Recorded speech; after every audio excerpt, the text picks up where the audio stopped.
France. Donc voilà, on a le plaisir de vous présenter et de signer donc une nouvelle convention de protection des artisans et des commerçants donc face à des phénomènes notamment de vol. C'est des phénomènes importants qui en recrudescence sur le premier semestre 2022, en particulier en zone gendarmerie. C'était par rapport à 2021 qu'on avait plus 44% de faits, un peu moins de cas en zone police, on est à plus 6-7% sur le premier semestre 2022.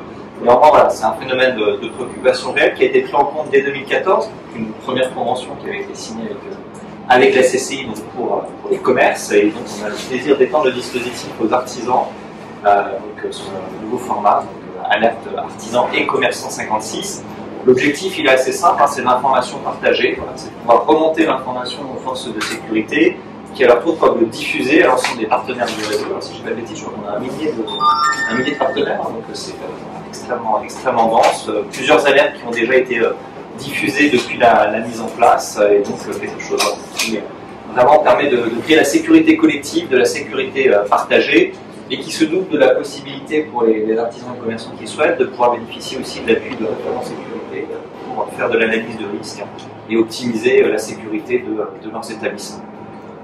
Je suis extrêmement content de pouvoir signer ça avec les chambres à qui je cède tout de suite la parole pour compléter. Monsieur les présidents, je vous en prie. Julien, je te remercie. Donc, tout d'abord, merci de nous convier, de nous mettre dans la boucle, puisque, en effet, nous y avons, nous, les artisans, toute notre place, et il est normal qu'on travaille en commun sur ce genre de sujet qui nous touche. Moi-même, je suis commerçant, je suis artisan, et je sais que quand on est sujet à des dégradations ou autres, c'est tout de suite une journée perdue.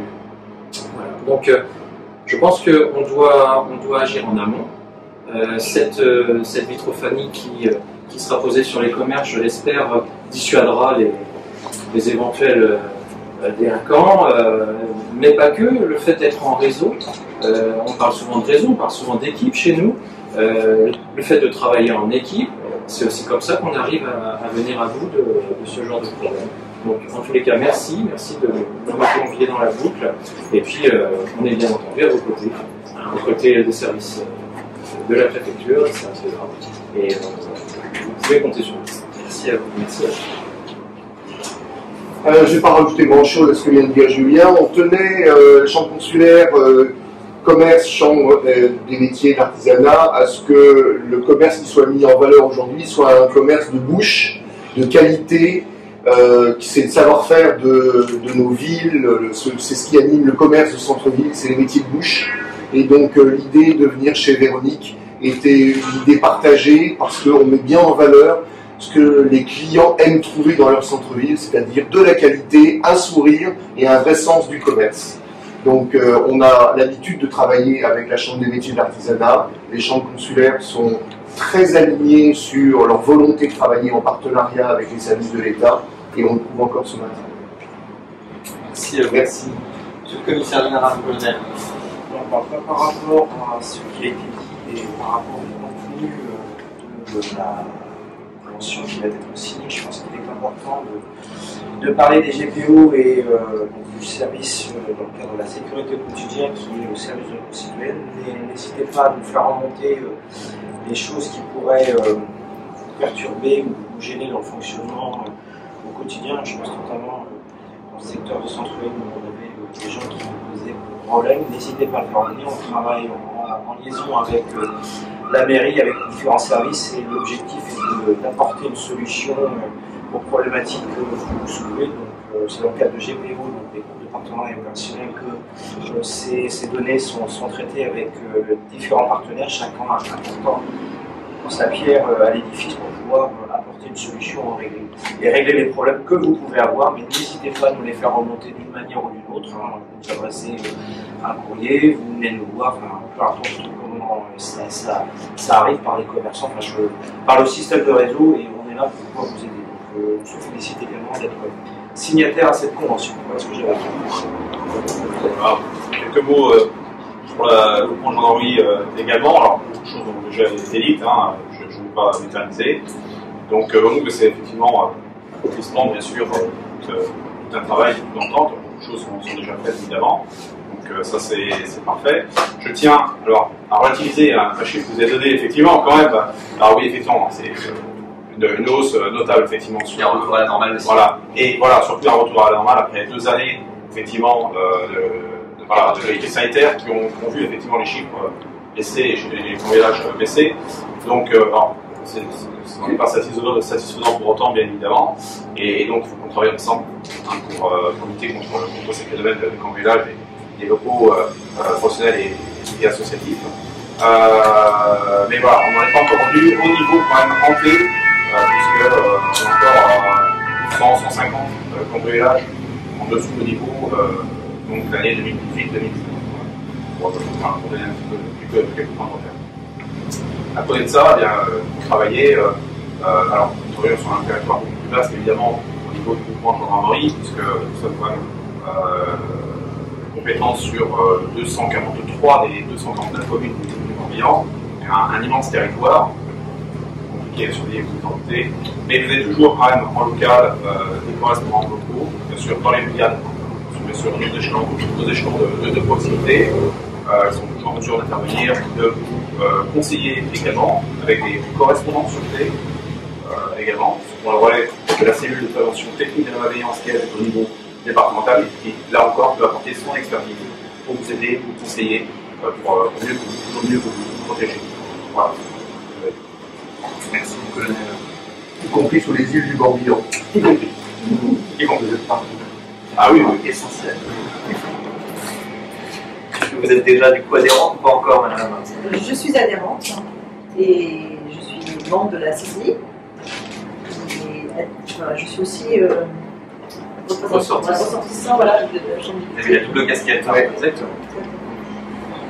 Vous avez déjà bénéficié du dispositif oui, SMS. Tout à fait, régulièrement. Et dans ce cas-là, quand on a une boucle WhatsApp avec mon personnel, l'information est tout de suite envoyée et ils sont comme ça informés dans la même vitesse que nous.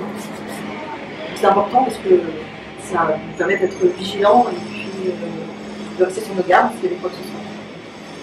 C'est vraiment avec l'information partagée extrêmement utile. Sur les halles, je viens de faire sur les halles, on est une autre boucle et les commerçants ne sont pas forcément sur ce dispositif. Et ben, pareil, dès que je reçois l'information, je la partage doublement. Est-ce que vous avez des questions?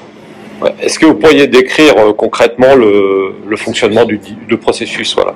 Je me tourne vers les forces de sécurité. Moi, de ce que l'on comprend, c'est remonté par les artisans et commerçants et des suivants. Voilà, dans le délai de maximal d'une heure, pour avoir l'information par rapport à un certain nombre de typologies d'infractions. On parlait tout à l'heure des dégradations, mais bon, ça vise également les fausses monnaies, ça vise les vols. Donc l'information remonte. À partir du commerçant ou de l'artisan? À partir du commerçant, puisque c'est le commerçant victime qui va nous faire remonter l'information, ça va aller dans nos centres d'information et de commandement, que ce soit police ou gendarmerie. Et ça va être après rediffusé via une alerte SMS avec un message soft mais clair pour dire attention, on ne rentre pas dans les détails. En gros, attention, vous avez des faux chèques qui circulent. On a tenté d'émettre des faux chèques dans tel magasin. Donc que les autres commerçants membres de cette chaîne soient informés et vigilants et adaptent l'attitude nécessaire et adaptée par rapport à la situation. Voilà pour la situation. Donc ça c'est le premier point. Le deuxième point, c'est donc ce que disait le colonel, c'est le dispositif de prévention situationnelle, ce qu'on appelle dans le jargon de prévention situationnelle, c'est-à-dire les référents en sûreté ou sécurité, vous appelez ça, c'est le même nom, qui permet de dire bon, attention, donc votre établissement est fragile par rapport, et on donne des conseils qui sont gratuits, mais il faut nous solliciter pour pouvoir lutter contre notamment les vols par effraction en particulier. C'est ça qui est la cible. Je mentionne que grâce aux chambres consulaires, c'est gratuit pour les artisans et les commerçants. C'est une dispositif financé par les gens. Alors, vous parliez de réseau tout à l'heure, ça satisfait effectivement un certain nombre déjà de demandes sur ce réseau. Je pense que, pour ça satisfaire, je pense qu'on a tout à gagner à étendre encore au maximum ce réseau d'abonnés. On y gagnera dans les deux sens. Dans le sens montant, dans le sens c'est-à-dire l'alerte, et également en diffusion des des risques associés derrière, et donc mise en protection. Oui, c'était aussi mon autre question, parce que là on est au cœur de Vannes, ça concerne aussi toute la partie rurale, et sur le millier d'abonnés que vous évoquiez tout à l'heure, c'est réparti, c'est surtout en ville ou... Je ne sais pas si vous avez le détail côté CCI. Pas encore, je pense qu'on touche également les zones artisanales, hein. Les métiers du bâtiment, ils sont prévus aussi dedans, dedans. tout à fait. Avec les éventuels vols de besoin qu'on peut voir en ce moment. C'est un champ d'action assez large. C'est important de préciser que plus on sera nombreux, vous avez tout à fait raison, plus il y aura d'alertes qui remonteront, plus effectivement on sera sensibilisé à ça. Et franchement, l'inscription elle est ultra facile, ça prend moins de 2 minutes. On a une fiche quand on se connecte sur le site de la CCI, on a quelques informations clés que tout le monde connaît en tant que commerçant ou artisan, et on donne un numéro de téléphone, un semaine, un code APE.